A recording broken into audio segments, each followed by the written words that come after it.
محمد علی مرزا جیلمی نے جن موضوعات پر سیدھے سادے عوام الناس کو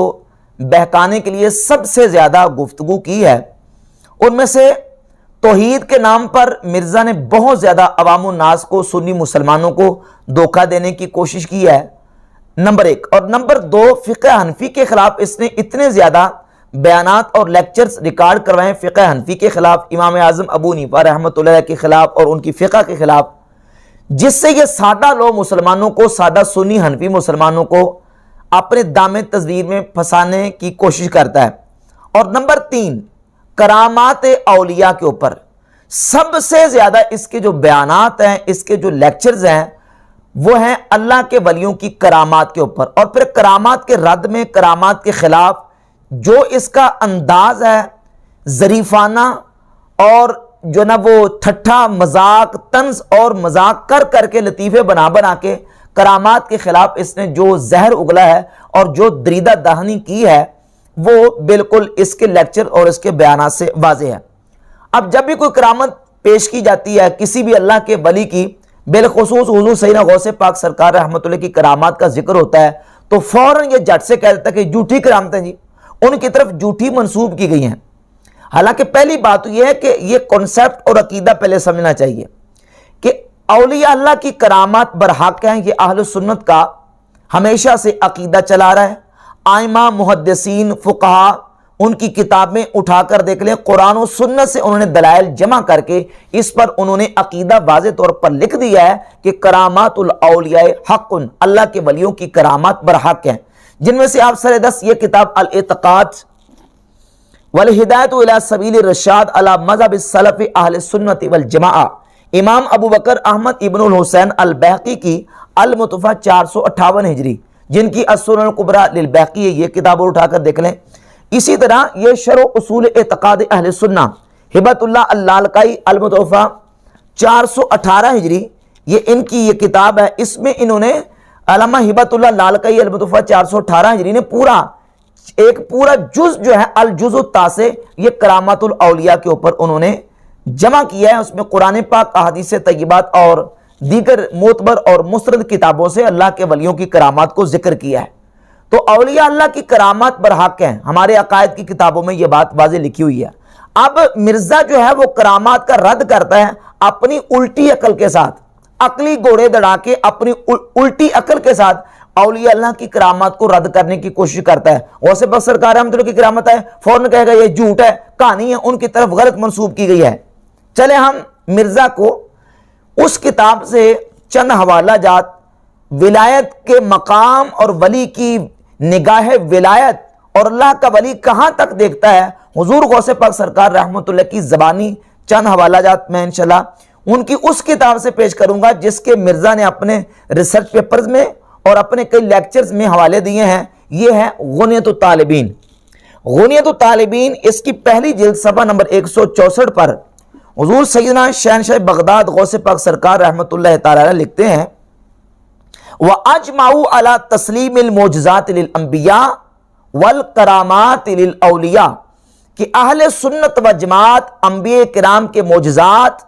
اور اللہ کے ولیوں کی کرامات پر اہل سنت کا اجماع ہے۔ نبیوں کے معجزات کے حق ہونے پر بھی اجماع ہے اور اللہ کے ولیوں کی کرامات کے برحق ہونے پر بھی اہل سنت کا اجماع ہے۔ جو معجزات کے منکر ہیں، جس طرح نیچری فرقے والے، وہ بھی اہل سنت سے ہٹ کر ہیں، اور جو کرامات کے منکر ہیں ان کا بھی اہل سنت سے کوئی تعلق نہیں ہے۔ حضور غوث پاک سرکار رحمۃ اللہ اسی کتاب غنیۃ الطالبین جلد نمبر 2 صفحہ نمبر 275 پر لکھتے ہیں نبوت اور ولایت کا فرق۔ فرماتے ہیں کہ نبی کو اللہ رب العزت وحی اس پر نازل کرتا ہے، اور وحی کا ماننا فرض ہے، وحی کا منکر کافر ہے، اور اللہ رب العزت اپنے ولی کو بطور الہام اس کے دل میں بات ڈال دیتا ہے۔ صفحہ 275 پہ لکھتے ہیں اما الولایات فہی لمن تولی اللہ عز وجل حدیثہ علی طریق الالہام، کہ ولایت کیا ہے کہ جس کو اللہ رب العزت پسند کرتا ہے تو اس کو اللہ رب العزت یہ شرف دیتا ہے کہ اللہ تعالیٰ اس کے دل میں بطریق الہام بات کو ڈال دیتا ہے۔ یعنی اللہ رب العزت اس پر اپنا الہام کرتا ہے اور الہام کے ذریعے اس کے دل میں وہ امور منکشف کر کے وہ چیز اس کے دل میں وہ بات ڈال دیتا ہے۔ اور ایک واقعہ حضور غوث پاک سرکار رحمت اللہ تعالی علیہ نے اپنی اسی کتاب غنیۃ الطالبین کی جلد نمبر 2 صفحہ 319 پر سیدنا تیفور ابن عیسیٰ بایزید بسطامی رحمت اللہ علیہ کا ذکر کیا کہ بایزید بسطامی رحمت اللہ کی بارگاہ میں ابو موسیٰ دبیلی آئے،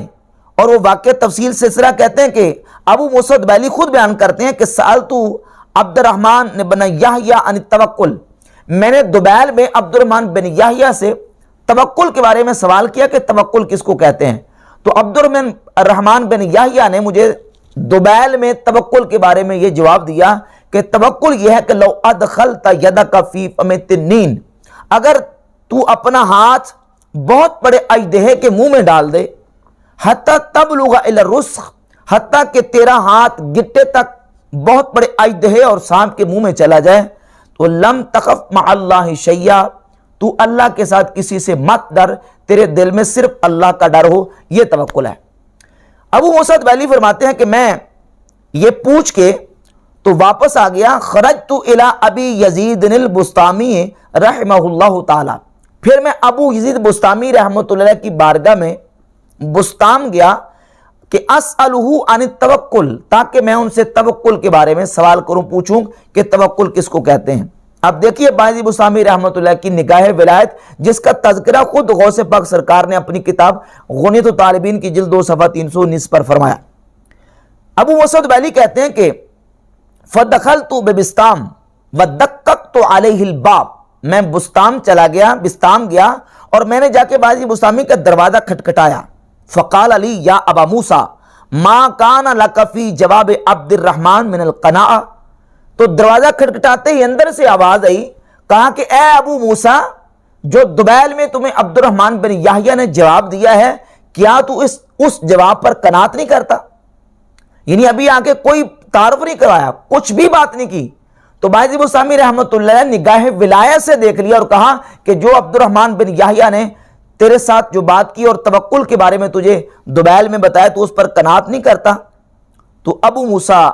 دبیلی کہتے ہیں فقلت یا سیدی افتح الباب، میں نے کہا اے میرے سردار دروازہ کھولیے، فقال لو زرتنی لفتحت لک الباب، تو بایزید بسطامی نے فرمایا کہ اے ابو موسیٰ، اگر تو ہماری زیارت کے لیے آیا ہوتا تو میں تیرے لیے دروازہ کھول دیتا، چونکہ تو ہماری زیارت کے لیے نہیں آیا، خذ الجواب من الباب، دروازے کے باہر سے جواب لے اور چلا جا۔ کہتے ہیں فانصرفت، تو میں پھر چلا گیا، پھر فلو ان الحیۃ التي هي مطوقۃ بالعرش ہمت بک لم تخف مع اللہ شیئا، بایزید بسطامی نے جواب کیا دیا؟ جواب یہ دیا کہ اگر آسمان سے ایک بہت بڑا سانپ اور اژدہا لٹک رہا ہو اور تیرے گلے میں اس کا توق بن جائے اور وہ تجھے ڈسنا چاہے اور تجھے جو وہ مار دینا چاہے، تو تب بھی تیرے دل میں اللہ کے علاوہ کسی کا خوف نہ ہو، صرف اللہ کا خوف ہونا چاہیے۔ ابو موسیٰ دبیلی کہتے ہیں، جس جملے کے لیے میں نے سارا واقعہ سنایا، ابو موسیٰ دبیلی کہتے ہیں کہ پھر اقمت بہا سنہ، میں 1 سال ٹھہرا، ثم اعتقدت زیارتا، 1 سال کے بعد پھر میں بایزید بسطامی رحمت اللہ کی زیارت کے لیے آیا، فخرجت الی ابی یزید فقال لی الان جئتنی زائرا مرحبا بالزائر، جب میں نکلا بایزید بسطامی رحمت اللہ کی بارگاہ میں پہنچا تو آپ نے فرمایا ہاں اب تو ہماری زیارت کے لیے آیا ہے، زیارت کے لیے آنے والے کو مرحبا ہو۔ فرماتے فاقمت عنده شہرا، پھر 1 مہینہ میں بایزید بسطامی رحمت اللہ کی بارگاہ میں رہا، لا یقع لی شیء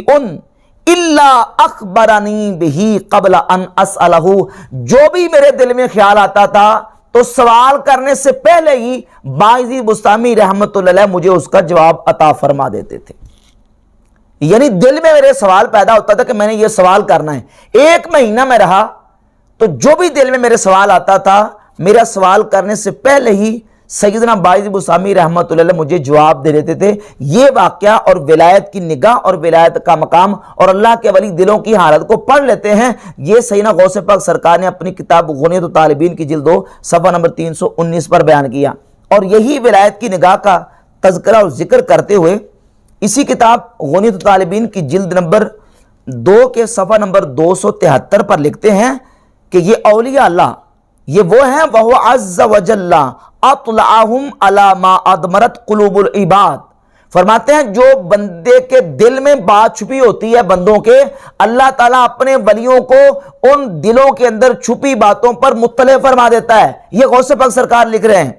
وَانْتَوَتْ عَلَيْهِ النِّيَّاتِ، اور بندوں کے دلوں میں جو نیتیں ہوتی ہیں ان نیتوں پر بھی اللہ رب العزت اپنے ولیوں کو مطلع فرما دیتا ہے۔ کیوں؟ اذ جعلہم ربی جواسیس القلوب، اللہ نے ان کو دلوں کا جاسوس بنایا، والامناء علی السرائر والخفیات، اور اللہ رب العزت جل شانہ نے ان کو مخفی اور پوشیدہ چیزوں کا امین بنا دیا۔ یہ ولایت کی نگاہ ہے ولی کی اللہ رب العزت نے جو اپنے ولی کو عطا فرمائی۔ اور حضور غوث پاک سرکار رحمۃ اللہ علیہ ولی کا مقام لکھتے ہوئے، اور یہ جو عبارت میں پڑھنے لگا ہوں یہ بڑے بڑے خود ساختہ نشہ توحید میں مست ہونے والے جو ہیں ان کو یہ عبارت ہضم نہیں ہوگی، اور اس کا حوالہ بھی میں آگے پیش کروں گا کہ جن کو ہضم نہیں ہوئے انہوں نے اس پر کیا کمنٹس اور کیا تبصرے کیے ہیں۔ یہ غوث پاک کی کتاب ہے کنیت الطالبین، اس کی پہلی جلد صفحہ نمبر 226 پر حضور غوث پاک سرکار رحمۃ اللہ علیہ ولیوں کا مقام بیان کرتے لکھتے ہیں قل بسم اللہ، اللہ کا نام لے، اسم الذی اجر الانہار وانبت الاشجار، اس ذات کا نام جس نے نہروں کو جاری کیا اور درختوں کو اگایا، اسم من امر البلاد باہل الطاعت من العباد، اس ذات کا نام جس نے اپنے اطاعت گزار بندوں سے جس نے شہروں کو بسا دیا،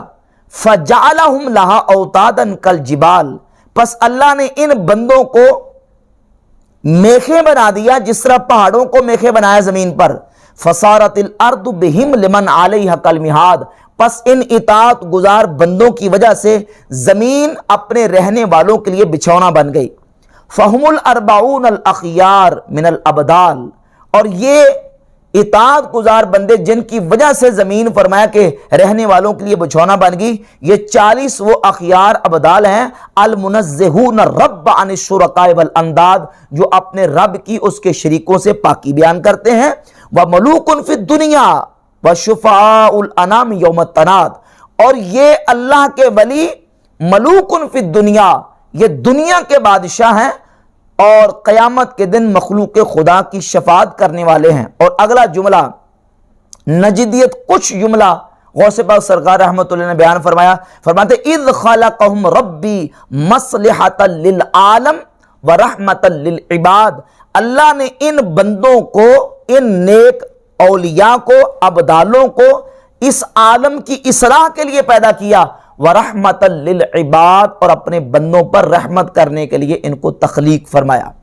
یہ ولایت کا مقام غوث پاک سرکار رحمۃ اللہ علیہ نے خود اپنی کتاب غنیۃ الطالبین میں ذکر کیا، اور اسی غنیۃ الطالبین کا ایک وہابی عالم مبشر لاہوری انہوں نے ترجمہ کیا ہے، اور اسی پہرے کا ذکر کرتے ہوئے لکھتے ہیں کہ مذکورہ اقتباس جو میں نے صفحہ 226 سے پڑھا ہے غوث پاک سرکار رحمۃ اللہ علیہ کا،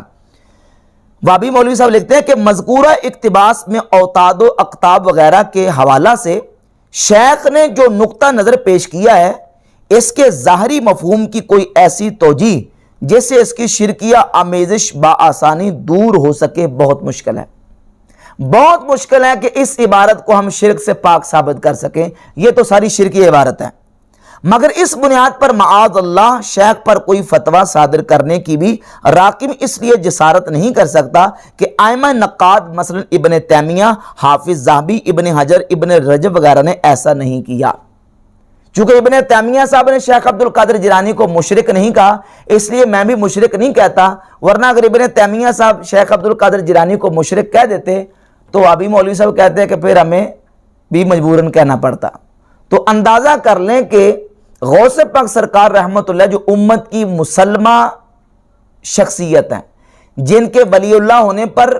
امت کا اتفاق اور اجماع ہے، اور تمام مکاتب فکر اہل سنت کہلانے والے کامل کا متفق ہیں کہ یہ اللہ کے ولی ہیں، اور یہ وہابی عالم صاحب کہہ رہے ہیں کہ میں کافر اور مشرک ان کو اس لیے نہیں کہتا، ان کی عبارت کفریہ ہے اور ان کا جو عقیدہ جو بیان کیا ان طالبین میں کفریہ اور شرکیہ ہے، لیکن میں اس لیے کافر نہیں کہتا کہ ابن تیمیہ صاحب نے ان کو کافر نہیں کہا۔ تو مرزا انجینئر جو ہے وہ غوث پاک کی کرامات کو ریجیکٹ کر دیتا ہے، رد کرتا ہے کہ جھوٹی کہانیاں ان کی طرف جھوٹی منسوب کی گئی. بھائی جو ولایت کا معیار انہوں نے خود اپنی کتاب میں بیان کیا ہے وہ تو ذرا دیکھو نا وہ کیا ہے. اس معیار کے مطابق اور اس عقیدے کے مطابق تمہارے نزدیک تو یہ صریح شرک عقیدہ ہے جو شیخ عبد القادر جیلانی رحمۃ اللہ علیہ نے بیان کی ہے.